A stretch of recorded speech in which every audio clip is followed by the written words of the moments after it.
Hai, saya Adi daripada suamisihat.com.my. Kita ni pun sekarang ni memang tengah berpuasa di bulan Ramadan dan semua orang tahulah pasal kebaikan berpuasa untuk kesihatan.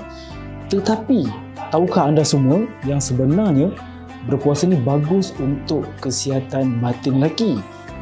Dan dikatakan juga berpuasa ni boleh meningkatkan nitrik oksida dalam tubuh seorang lelaki yang penting untuk ereksi. Betul ke? Anda mesti nak kena tahu sebab benda ni memang sangat penting dan menarik untuk anda kena dengar. So, apa kata? Tonton penerangan ringkas daripada Dr. Shashi berkenaan dengan cerita ini.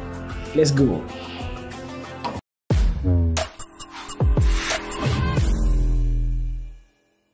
Dua soalan ni berkait paut.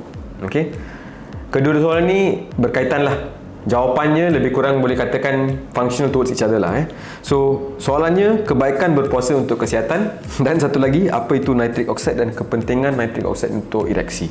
Topik puasa ni memang panjang dan besar, lebar lah. So, first of all saya nak beritahu berpuasa ni biasanya saya akan katakan is a stop gap to your system di mana penghadaman makanan ni memerlukan tenaga yang banyak sangat.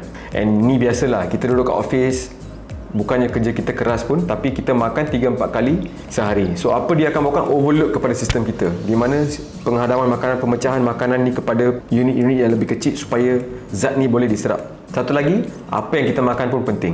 Katakan makan 3-4 kali sehari, tetapi kebanyakan pemakanan kita, makro dia atau most of the nutrition datang daripada karbohidrat. Dan inilah yang biasa berlaku sekarang. Kita bukannya nak makan 3-4 kali sehari ni makan benda-benda yang baik. Biasanya kita akan makan benda-benda macam bukan-bukanlah. Kebanyakan zat makanan sudah pun down. Okay. Now, kita makan 3-4 kali sehari, apa yang akan menyebabkan kita rasa lebih letih, lesu, tak ada tenaga dan sebagainya? Ini disebabkan oleh kebanyakan tenaga digunakan untuk penghadaman makanan. Now, kenapa saya kata soalan ni berkait paut dengan soalan lagi satu, di mana apa kepentingan nitric oxide? So, nitric oxide ni dihasilkan di bahagian salur darah kita, di mana dia bukan untuk ereksi saja, tetapi berapa banyak nitric oxide yang boleh dihasilkan dalam badan bergantung kepada berapa banyak makanan kurang terproses dan makanan yang tinggi kandungan zat dia yang dibekalkan kepada badan kita. Okay, so itu bergantung kepada berapa banyak nitric oxide yang boleh dihasilkan dalam badan. Dan satu lagi, kalau kita berpuasa, tenaga yang digunakan untuk penghadaman makanan ni akan difokuskan kepada untuk menghasilkan benda-benda seperti nitric oxide, dan yang tu boleh melancarkan lagi salur darah kita. Benda yang untuk lelaki, salur darah kita akan lebih baik kalau kita mengamalkan berpuasa secara intermittent fasting. Bukan untuk lelaki saja, tapi risiko sakit jantung lebih tinggi di kalangan lelaki. So, kalau kita boleh mengamalkan berpuasa ni, apa yang dia akan buatkan? Menghasilkan lebih banyak lagi nitric oxide dalam badan kita, nitric oxide yang lebih tinggi. Dan satu lagi, berpuasa dan juga mengamalkan gaya hidup aktif, cerdas. Salur darah yang lebih lancar juga buatkan nitric oxide lebih tinggi untuk dihasilkan.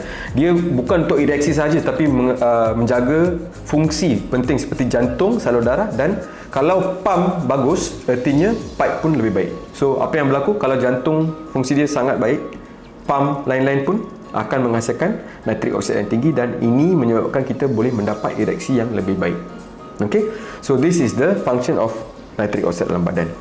Nah, berpuasa ni menyebabkan kita lebih fokus kepada repair dalam badan kita. So, untuk repair, kita memerlukan nitric oxide yang tinggi.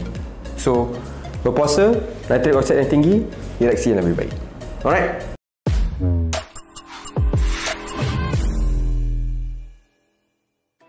Macam anda dah nampak kan kebaikan-kebaikan dan kelebihan berpuasa ni sebenarnya untuk lelaki. Jadi, jangan puasa yang new okay? So, sharekan video ini, semoganya ia bermanfaat untuk kita semua. Salam hormat daripada saya, Adi. Kebahagiaan anda, ku tabahan kami.